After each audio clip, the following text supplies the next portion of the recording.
मैं सूबेदार major ऑनरली captain Kundan Lal Sharma PoJ के डीपी की ओर से कुछ एक मैसेज देना चाहता हूं। जैसे आपको मालूम है कि इलेक्शन अभी बहुत सालों के बाद हमारे जम्मू कश्मीर में होने जा रहा है, तो इलेक्शन में हम बढ़ चढ़ कर के अपना वोटिंग कास्ट भी करेंगे। और वोटिंग कास्ट करने से पहले मैं दो शब्द कहना चाहता हूं।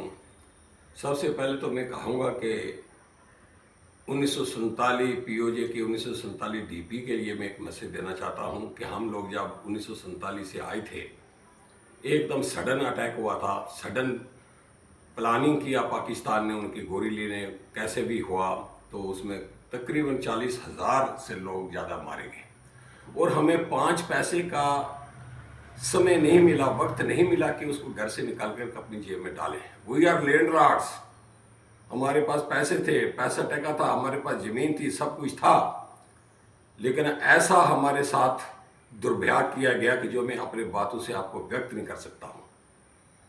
बहुत मारे गए, बलात्कार हुए, क्या ना क्या हुआ, माता पिता के सामने बच्चे काटे गए। वो अभी बुजुर्ग अभी हमें भी आज भी याद आ रहे हैं। तो भागते टूटते ऐसे पहुँचे हम पुंछ में, वहाँ भी वही हाल हुआ, किसी ने नहीं देखा। उसके बाद यहाँ हमें नगरोटा में कैंपों में लाया गया, भोर कैंप कैंपों में, बडियाल कैंपों में भी रहे, वहाँ पर भी ऐसे उसे किया और यहाँ 1954 में आके कुछ भी ने हमें अलॉट किया, लेकिन कोई कंपनसेशन हमें नहीं मिली। इतना होने के बाद भी एक 5 पैसे गवर्नमेंट ने दिया। मैं धन्यवाद करता हूँ उन माता पिताओं का जिन्होंने 4-4, 6-6 बच्चे थे उनके, एक माता पिता के, उन्होंने कोई नौकरी नहीं थी, कुछ नहीं थी, उन्होंने पाल पोस करके हमें बड़ा किया। मैं जो बात कर रहा हूँ, मैं एक चौथी पीढ़ी का आदमी हूँ। उनसे तो पहली पीढ़ी वाले भी चले गए, दूसरी पीढ़ी वाले भी 95-96% चले गए, तीसरी पीढ़ी को भी हाथ और चौथी को भी लग गया है। लेकिन हमारी लंबित डिमांडें जो हमारी थी पिछले 78 साल से, उस पर कोई गौर नहीं किया गया। समय समय पर हमने प्रोटेस्ट किया, मेमोरेंडम दिए गवर्नमेंट को, हर जगह पहुंचे, लेकिन हमारी बात नहीं सुनी गई। आज मैं इसलिए खड़ा हूं क्योंकि आज वो पीओजे के डीपीएस के हम वोटर्स नहीं हैं। अभी उस समय और इस समय में बड़ा फर्क आ गया है। अभी हम अपने श्रम से अपने घरों को बनाया, परिश्रम से सब कुछ किया। हमारे कोई आईएएस है, कोई बड़े बड़े दूर नौकरी तक हमारे इस समाज के पहुंचे हुए हैं। अभी हमारी जागृति आ गई है और किसको वोट देना है ये भी हमें पता है। अब पहले तो हमें यूज एंड थ्रो की तरह हमें यूज किया गया और मूक बन करके हम एक ही पार्टी को वोट देते रहे, हमें पता नहीं था। लेकिन ये इलेक्शन कोई अनोखा इलेक्शन होगा, ये मैं कहना चाहता हूं, क्योंकि 42% हमारी पीओजे की बिरादरी है। 42% वोट है टोटल पीओजे के, बाकी वाले को छोड़ करके, और 40,000 वोटर्स है। ये सर्वे किया हुआ है, इधर सर्वे वालों का, ये मैं नहीं बोल रहा। तो अभी हम वोट डालने से पहले, जब आप जाओगे वोट डालने से पहले, या कोई भी पार्टी आपके पास आती है, उनका धन्यवाद कीजिए, बिठाइए, चाय पिलाइए। सारी पार्टी अच्छी है, कोई बुरा नहीं है, लेकिन आदमी है, उनको बिठाइए। लेकिन वोट तो हमने एक को ही देना है, और किसको देना है वो भी हम सोच समझ के दिखाएंगे। बिफोर कास्टिंग दी वोट हम सोचेंगे कि हमने वोट किसको देना है। ये भी और वो पॉइंट मैं आपको बताना चाहता हूँ, इसमें थोड़ा वीडियो लंबा हो जाएगा, मैं शॉर्टकट में बोलना चाहता हूँ। और पहला नंबर तो जो 30 लाख रुपया हमारा जॉइंट पार्लियामेंट कमेटी ने during the regime of National Conference and Congress, Manmohan ji ने, हमारा 30 लाख रुपया पास हो गया था, जॉइंट कमेटी पार्लियामेंट से भी पास हो गया था।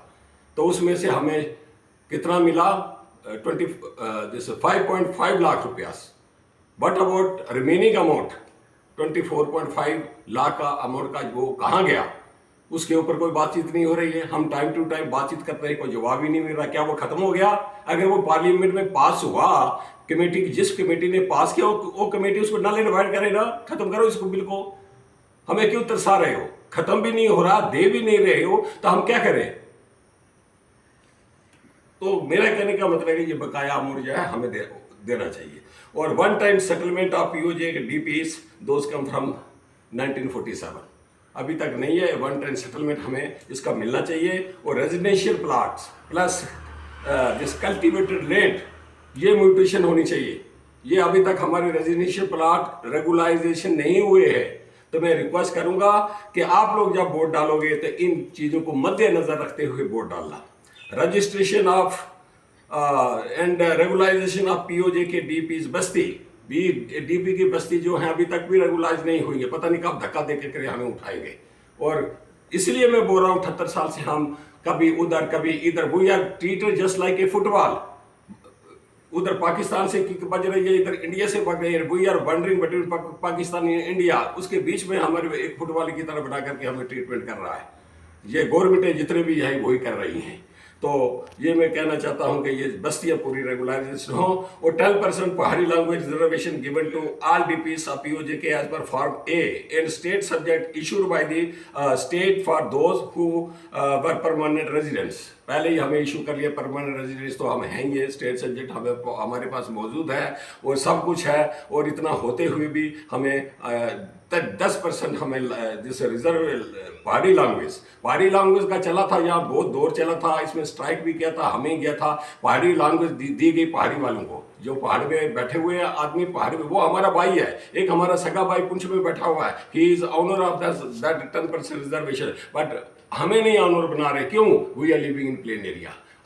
अपनी हेरिडिटी एक है, हम पलंदरी से आए हैं, पुंछ से, पाकिस्तान से आए हैं, पलंदरी से, सारे पलंदरी और पाकिस्तान से ही आए हुए, तो हमें धिक्कार क्यों किया गया? हमें क्यों अलग से निकाल के? वेयर हमारा जो भी है, कलर, क्रीड, कास्ट, रिलीजियस, सारा कुछ वही है, कल्चर भी वही है, लैंग्वेज भी वही है, सब कुछ हम यहाँ पर प्लेनरी भी बोलते हैं, क्योंकि हमारी हेरिडिटी एथेंस भी वही है। लेकिन फिर हमें ये रिजर्वेशन से वंचित क्यों गया? ये रिजर्वेशन प्लेनरी आदमी को भी मिलना चाहिए जैसे उन पहाड़ी आदमी को मिला। Nomination of minimum 2 MLs in J&K Assembly of POJ के DPs of 1947, one from Sikh community and other from POJ के DPs against seat reserved for POJ के J&K Assembly delimitation held on for POJ के seats of 2023 को limitation जो commission में बैठी थी, इसका बिल पास हुआ था, उसमें बताया गया था कि 3 पीओजे की सीट हमारे पास आई थी और पार्लियामेंट ने ये फैसला किया कि 2 सीट दे दिया कश्मीरी पंडितों को और 1 सीट दी हमें कोई वो नहीं है। कश्मीरी पंडित भी हमारे भाई है, दे आर आवर ब्रदरहुड है हमारे, हमें कोई वो नहीं है। बट डिस्क्रिमिनेशन क्यों? ऐसा भेदभाव क्यों किया गया हमारे साथ? उनकी स्ट्रेंथ कितनी है इधर जो कश्मीर से आए हुए? ज़्यादा 50,000 हो गई, 1 लाख लगा लो, और हमारे 17 लाख आदमी हैं जो उधर से आए हुए। तो 2 सीट्स जो उनको दी गई है वो हमें देनी चाहिए थी, whereas these 2 seats directly goes to Kashmiri पंडित। किस वजह से दिए हैं? इसके बीच में भी हमने प्रोटेस्ट बहुत कुछ किया और मैं फिर करता हूं कि 1 सीट और उनसे कम करके हमें दी जाए, 1 सिख कम्युनिटी को दी जाए। डीपीस जो सिख कम्युनिटी है उधर से आए हुए हैं, पाकिस्तान पीओजे के डीपी के सिख कम्युनिटी को 1 सीट और बाकी हिंदू कम्युनिटी को 1 सीट, सो दैट हमारा भी कुछ पार्लियामेंट में आदमी पहुंचे, ये हम गुजारिश करना चाहते हैं। उसके बावजूद मैं कहना चाहता हूं कि रिजर्वेशन ऑफ पीओजे के education youth in different professional and educational institute all over India जहाँ भी है, उनका रिजर्वेशन भी होना चाहिए। क्या हम ब्राह्मण हैं, हम सारे ब्राह्मण हैं, इसका मतलब थोड़ी है कि हम धक्के खाते रहेंगे, बाकी वालों को दे दे, इनको छोड़ दो, हमारे बच्चे अनएम्प्लॉयड फिर रहे हैं। तो लेकिन हमारा पूछने वाला कोई नहीं है। मैं गुजारिश करता हूं कि ये भी हमें दी जाए।